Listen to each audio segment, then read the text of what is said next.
about the temple money. Cheapest promotion. Cheapest promotion. Amen. Big up the support.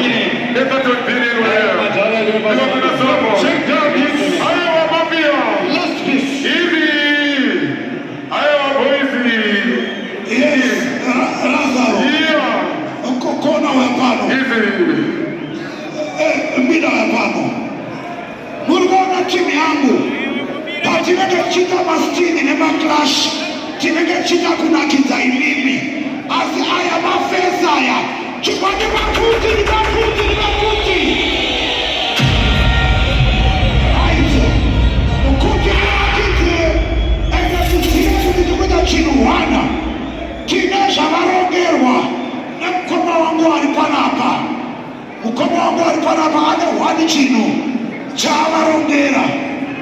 Shansi na mkoma wangu. Tamoya tlesa 25,000 pa clash. Asina zona timu ye hono ilipanapa. Saka na mnakwa baira ma tickets. Eko na ku Vic Flows Valley 3. All the expenses paid. The pocket money you home. Mkoma wana mdara teki mdara. Zip Daso Chilwani. Thank you Rasta. Thank you King Mauto. Maita Bo.